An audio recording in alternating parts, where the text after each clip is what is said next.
Recently, I've been enamored by something called Dudeism, and with a priesthood uh,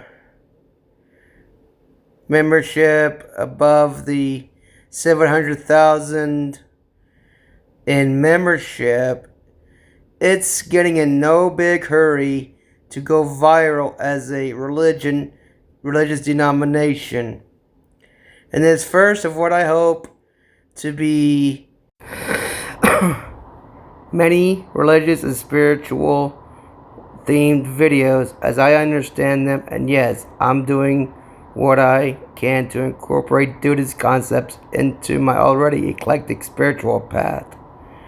I mean, like, Satanism is still my main focus as a spiritual practice, except I just keep an open mind, man.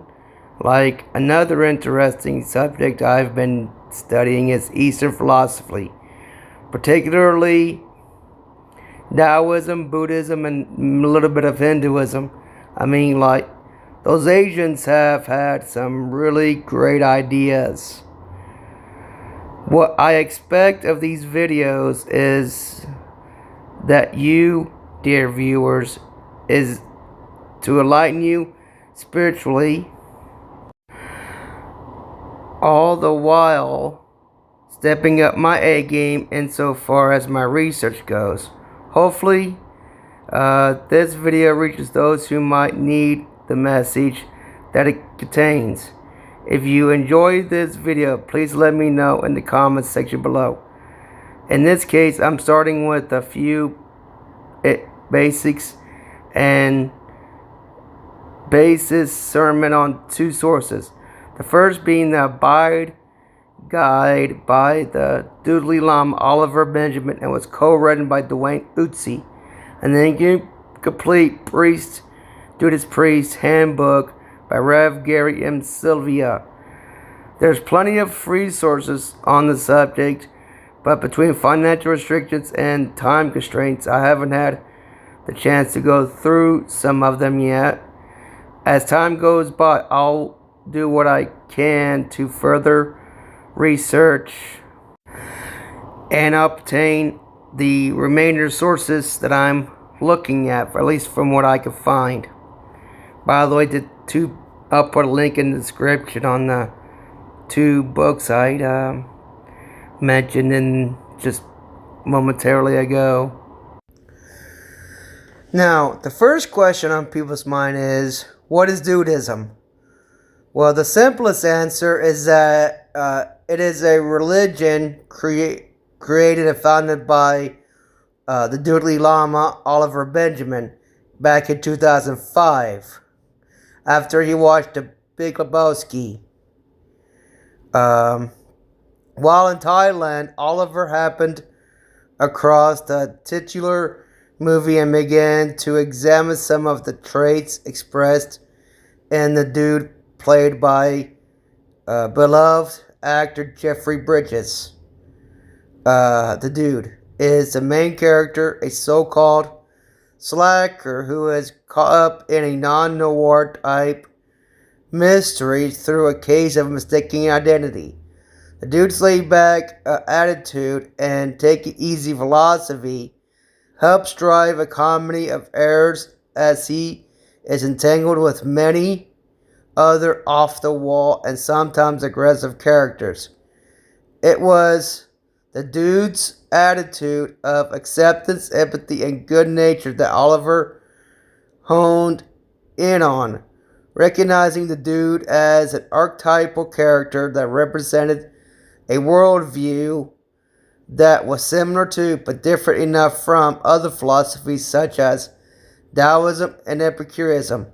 Oliver set about pulling the threads together into a cohesive idea what a modern religion could look like.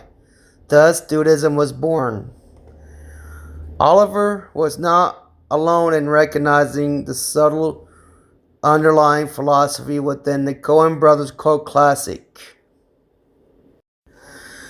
Halfway around the world, Zen Buddhist leader Bernie Glassman also saw something in the character of the dude that led him to create a slew of Buddhist koan based on the dude's worldview. Jeff Bridges heard about Glassman's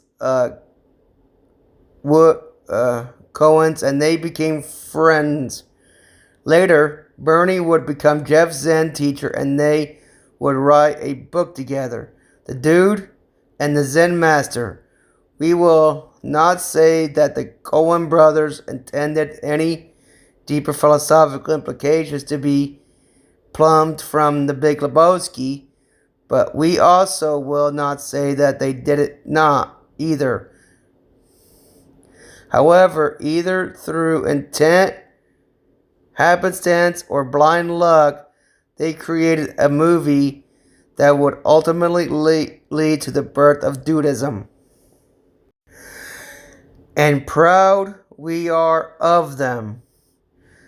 That is the technical answer to what Dudeism is. A religion based on a movie about a laid-back slacker with the world and some rather uptight characters.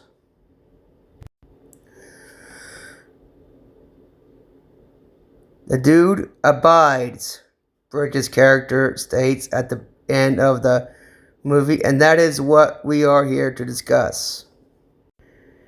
Now, before we really get into it, let's discuss what Dudeism is not, firstly, and then we'll get into what it means to abide. For starters, the word Dudeism is just a word. It is a label to describe a philosophical construct and a community that follows it.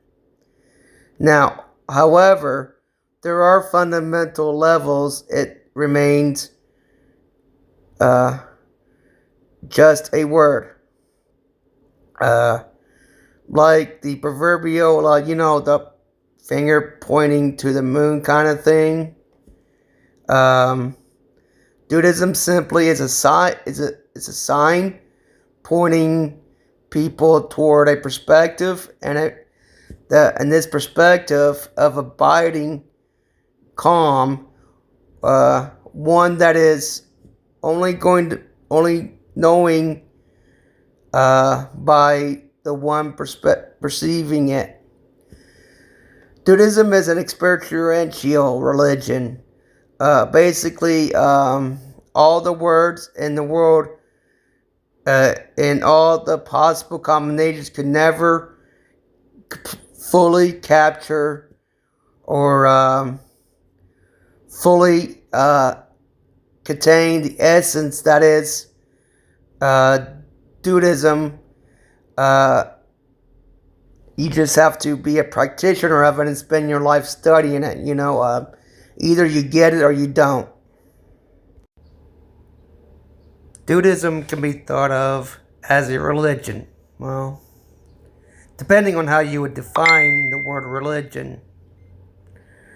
Now, if the given definition of religion is that of a supportive community that has a shared worldview, one that is decorated with a founding myth, language, and rituals, then sure, by that definition, you could call Dudeism a religion. I mean, that's kind of how I would interpret it. And that would be the chosen definition I would choose, even at least the way I would understand it.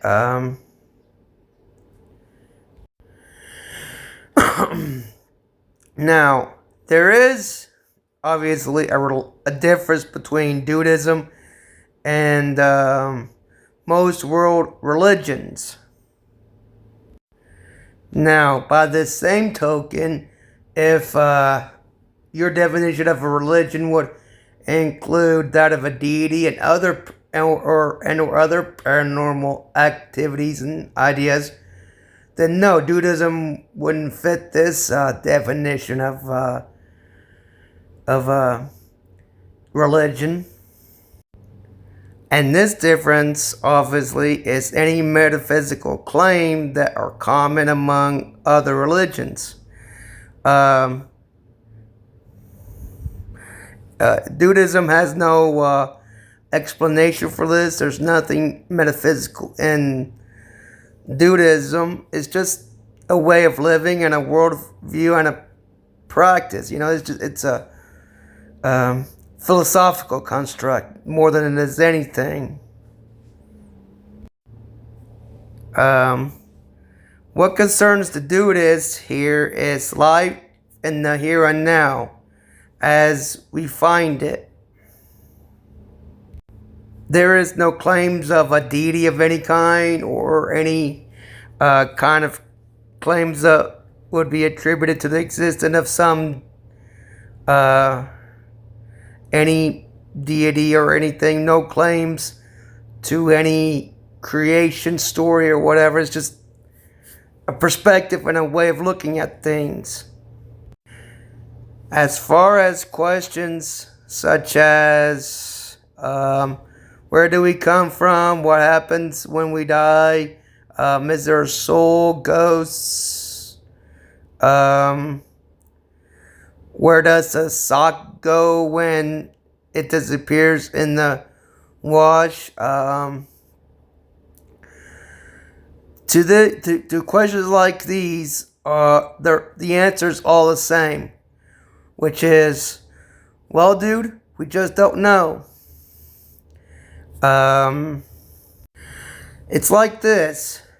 If the best minds and geniuses of the world can't figure out the answers to these questions, then just don't worry about it. Just kick back and abide.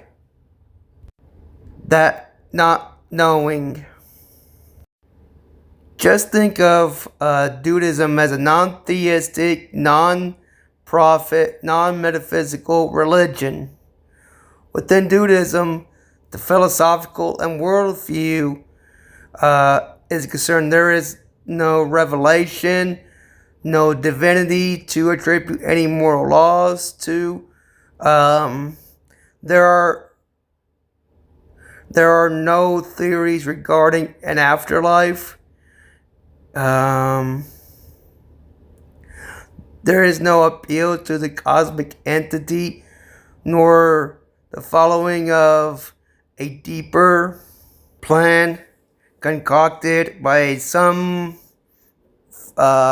unknowable designer.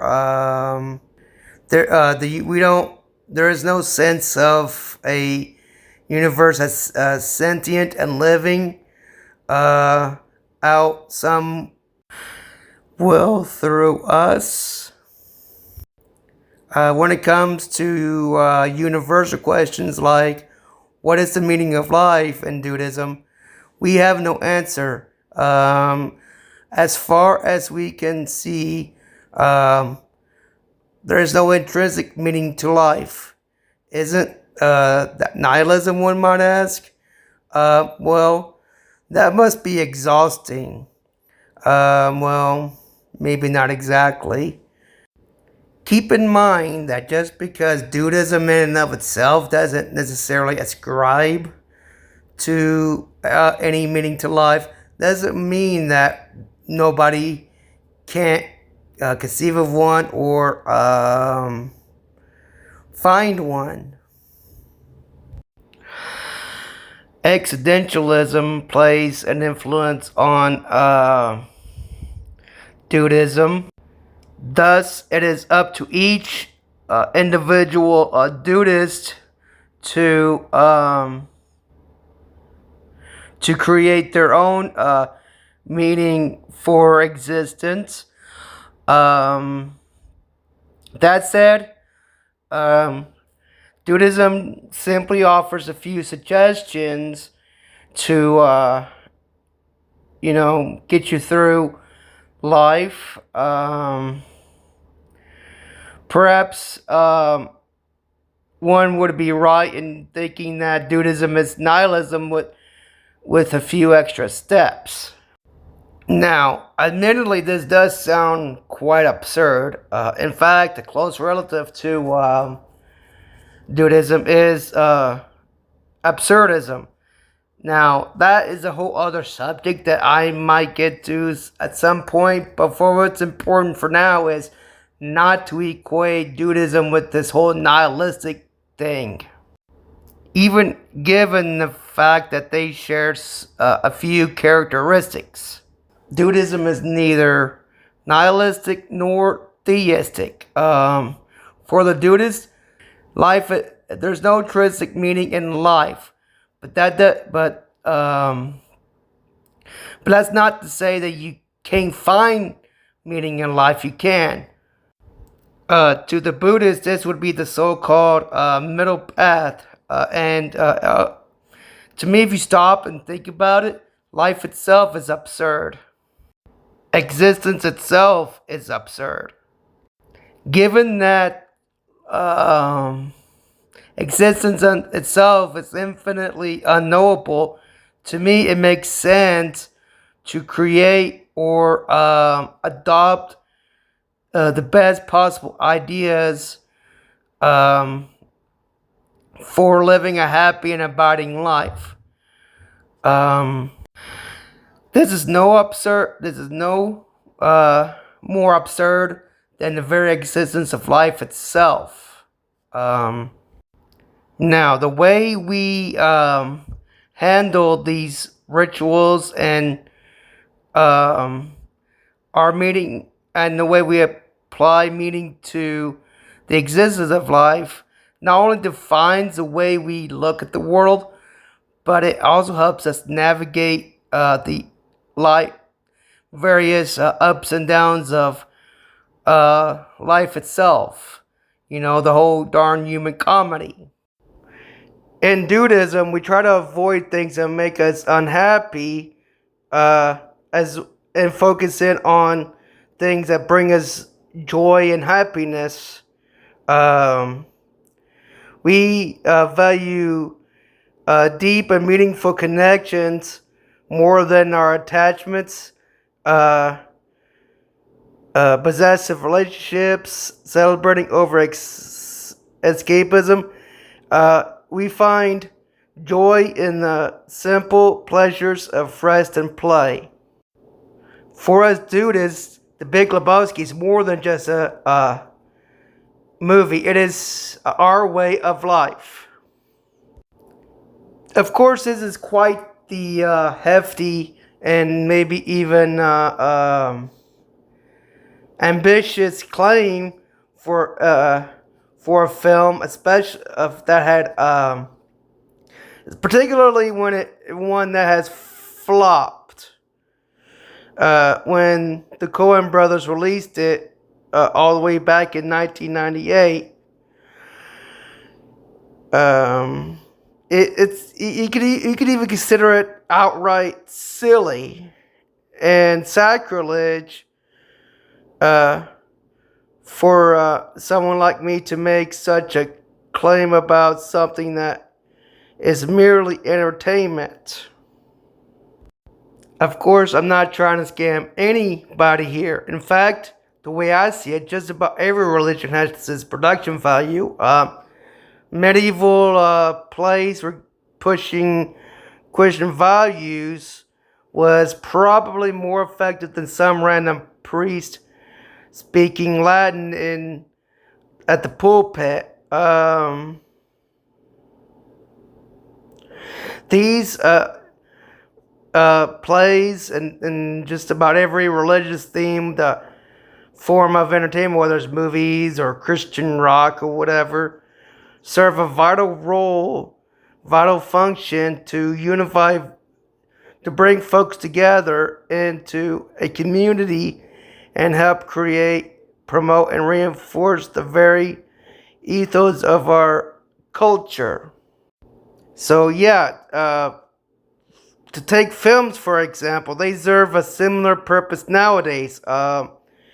These filmmakers dig deep into the same mythic pods that their theatrical forebears tapped into to help create narratives that that would hopefully resonate profoundly with viewers. George Lucas did it with Star Wars. Francis Ford Coppola did for Apocalypse Now. And Adam Sandler did for well, not all films are life changing. The point here is even movies that are dismissed as escapist diversions, they still draw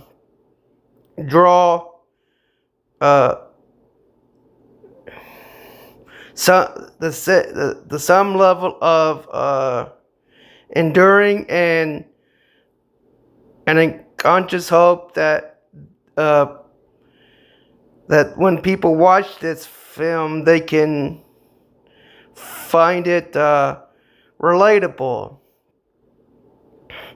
The band U2 put it: the stories we are creating, whether told around a campfire or written in a book, performed on a stage, or projected onto a screen,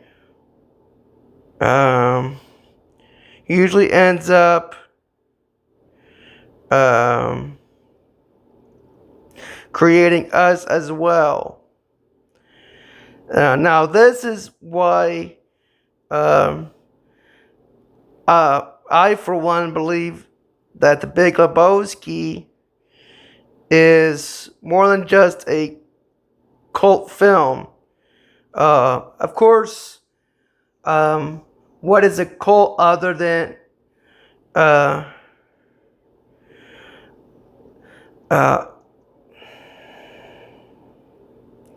of course, what is a religion other than a cult that started on the fringes of society with millions of fans according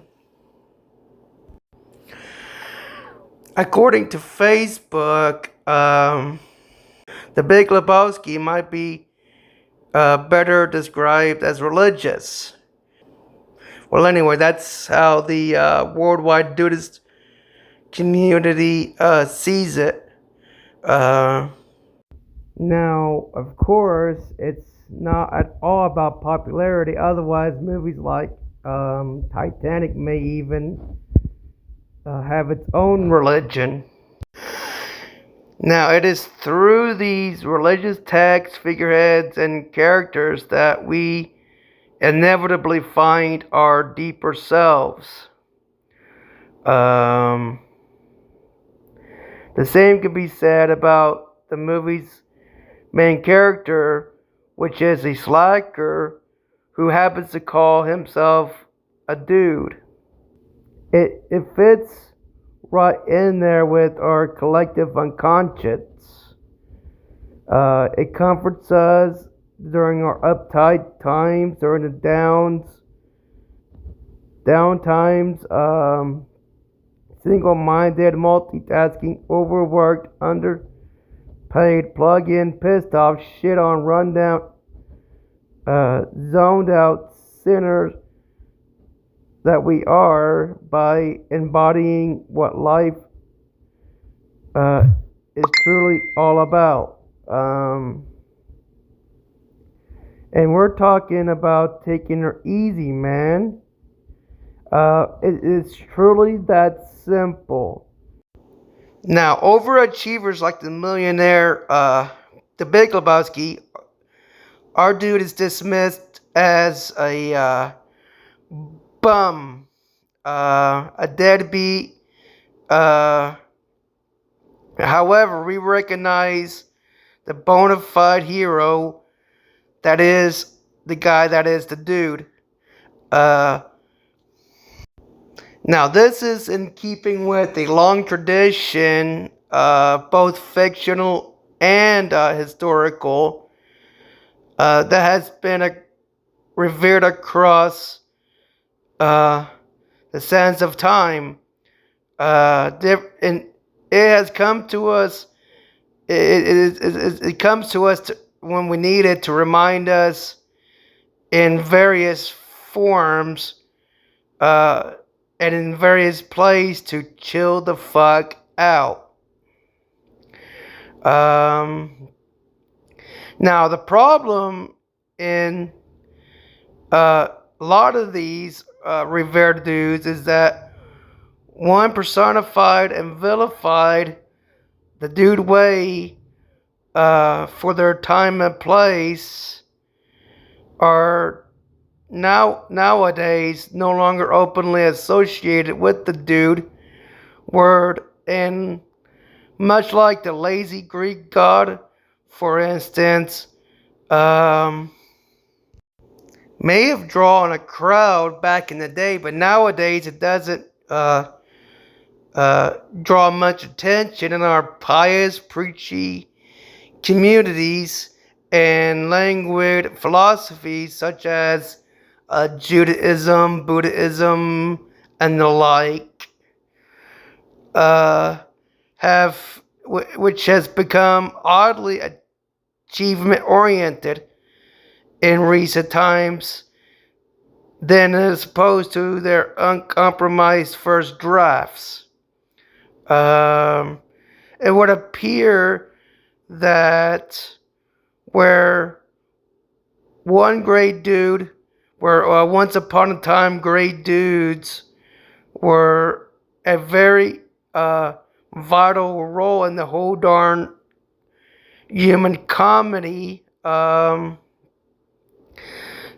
nowadays they've been, I guess, swept under the rug, so to speak. Of course, this is why we now have the Church of the Latter-day Dude to bring this, Dudeist ideology back to light, man. As I explained, as a Dudeist, as a Church of the Latter-day Dude website, Dudeism has only existed in its official form recently, but it has existed on various levels and various forms down through the ages. Now, it's likely that the earliest form of Dudeism was the Chinese Taoism before all the weird magic tricks were added. The originator of Taoism is Lao Tzu, who basically said, "Smoke 'em if you got 'em," and mellow out, man. Although he said this in ancient Chinese, so something may have got lost in translation. Over the course of several millenniums, these rebel axioms have solidified a great many creeds such as Buddhism, Christianity, Sufism, John Lennonism, to name but a few.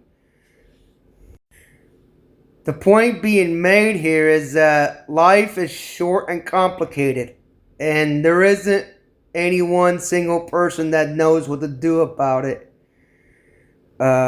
whether you make it to the finals or not. In Dudeism, we say that one should take her easy, man. Don't worry about the finals and whether or not you get there. Just, lounge around with a few friends and a couple of oat sodas. And whether or not you roll strikes or gutters, just do the best you can in staying true to yourself and others. That is to say, abide. Allegedly, Epicurus once said, "It's not what we have, but what we enjoy that constitutes our abundance." To a certain extent, some folks are right about Dudeism being non-materialistic. Dudeism is not about attachment or accumulation of material possessions. It is all about how we connect to the material world that brings us joy. Granted, there are some material things that are needed and we can't exist without in order to abide. It is understandable that we need certain things and how they interact with our emotional and psychological needs. There's this theory about what motivates man, which was put forth by American psychologist Abraham Maslow. Those who are familiar with this understand as a 5-tiered pyramid. Those familiar with Maslow's hierarchy of needs understand that we humans require certain material components before we even talk about our philosophical needs. What he postulated was that humans follow a particular order in achieving these needs, and that each level in turn becomes more crucial as the previous is fulfilled. Maslow's 5 levels are 1. Psychological needs. 2. Security needs. 3. The need for friendship and love. 4. The need to achieve some sense of self-esteem. And finally, 5. Self-actualization. We're going to use Maslow's theory to construct our own hierarchy of abidance, a Dudeist pyramid of our own. Now, most of the work has been done by Maslow. All we're doing is just adding the Dudeist perspective. Now, up on the screen should be a diagram of the Dudeist equivalent to what we're talking about. It's to help you, dear viewer, to have a visualization of this tier system that we're talking about. And this diagram is a layout of a general set of needs that we are going to examine as we seek to abide. Now, I did lift this diagram from the Dudeist Priest's Incomplete Handbook. The Complete Dudeist Priest's Handbook. Now, food, water, air, and a few other creature needs are obvious to most. But what I'm getting at here is that one of the most important things required for life to sustain itself is our psychological health. I, for one, as a Dudeist, like most Dudeists, I'm not going to overly claim anything materialistic. This is an easy enough level for abiding. It's a white belt level thing. This is a private residence, man. It's level 2. This one's all about security. Much like the first level, this one's easy enough to understand. We need a home, we need security that nihilist ain't going to come crashing down our door, or will any undesirables for that matter. There are a variety of ways of making money. Some don't require making money at all. The point here is making a living. We all must. And this may even include the previous levels needs here too. In this case, losing one's job, the security of one's job, means losing a home and not having food to eat. It is after the first 2 levels that biological needs have been met that we can move on to the next level and begin to search for friendship, achievements, and self-actualization. This is where a lot can be said on a matter by a Dudeist. Um, there's nothing that much can be said in Dudeism or any philosophy in the first two levels, as they are more related to our primal drive for existence. Little time thinking about the meaning of life when you're drowning. A man who is drowning doesn't need philosophy or Dudeism, it needs air. Now, once levels 1 and 2 have been accomplished, the need to connect with another human emerges. Because after all, what's life worth living if you have nobody to share it with? Love and friendship can be among the most rewarding pursuits for any dude. Dudeism encourages having a few friends as a life-affirming condition. It's important for someone to have that special lady or that special gentleman friend who is also a natural and meaningful aspect of life.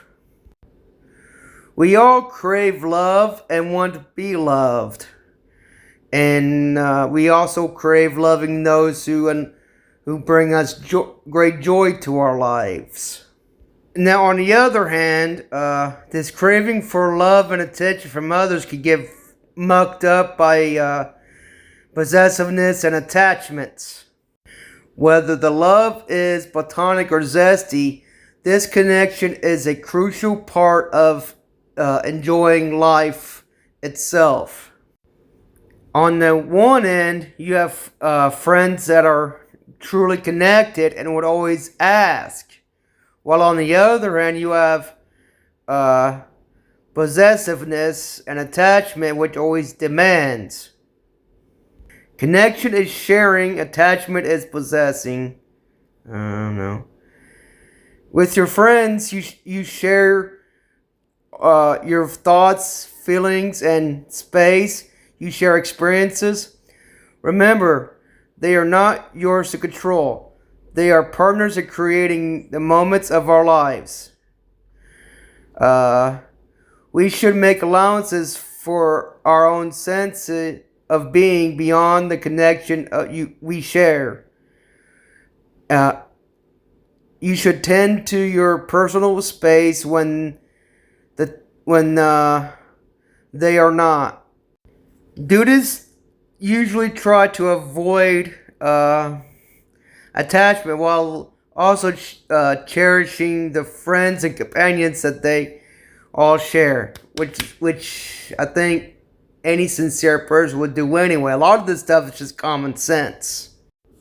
Once we are loved and have security, something else comes up, and that's our esteem, which increases. We all want to be noticed, and we all loaded for various achievements. It's only natural to want to earn the respect of others and to respect ourselves. Experience can be a real joy from achieving a goal or gaining prestige from our friends and compeers.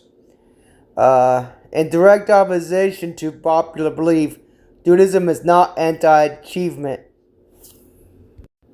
but it does warn against overachieving on an obsessive level. Our achievements is when one ignores the other fundamental needs outlined in this Dudeist version of the pyramid of needs. Fame seeking at the expense of maintaining a fulfilling relationship or ignoring basic biological needs will leave the individual feeling worse in the long run. The rush of gaining higher status can be dampened quickly by loneliness and resentment of others. We must work hard to get there often causes to us to neglect our relationships. In these cases, in this case, the overachiever has traded fame and fortune for true and meaning relationships. Now, Dudeism has nothing wrong against competing, but competing isn't the point here. It's the memories we share and the connections that we have that are the true reward. To us Dudeists, we understand and realize that it's all just play, but to get uptight about it and pull a gun on the lane flies in direct opposition to the meaning of abide. Level 5. The Dude abides. Now, we have considered Maslow's self-actualization through the lens of Dudeism. Now, this is a state that, if obtained, is the highest of all ideals in Dudeism. The practice of Dudeism abiding in action and fully informed the practitioner in their daily lives. When the dude achieves mastery over the lower levels, he finds it easier to accept life and himself for what they are. Spontaneousness with their thoughts and actions, adjusting to life's ups and downs quickly without anxiety is the traits of a fully enlightened Dudeist. The point of view here is more objective and less centered.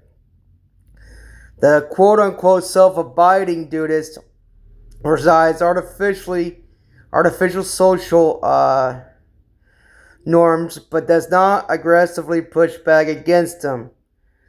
As a Dudeist, we are not at war with the culture.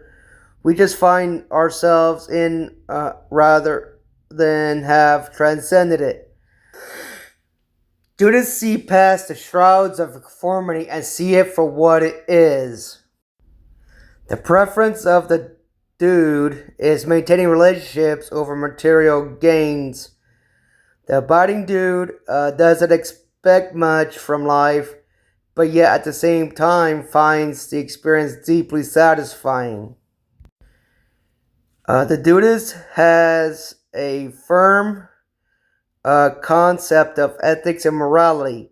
Thus, we are concerned with the welfare of others. I, for one, had taken great joy in helping others throughout my life, and thus so does the Dudeist. In Dudeism, and myself included, there is a disdain for any unnecessary aggression. I am a pacifist, just like many Dudeists around, which is the cornerstone of the philosophy, to which I will not hide behind it as if it serves the greater good. Abiding is a calm, accepting, non-judgmental state that is emphatic and kind, happy, and aware. Thanks for watching. In future videos, I plan on doing other videos expanding upon this one and covering other aspects of Dudeism, as well as other spiritual and religious topics. It is my goal to cover all bases as far as my research has come up with. In the crotch box below, I'll leave links to various Dudeist materials found on Amazon.com and the official website for the Church of the Latter-day Dude. And like I said, I'll cover other spiritual subjects the best I can, and hopefully you, the viewers, have become in line with these videos. Until next time, stay frosty.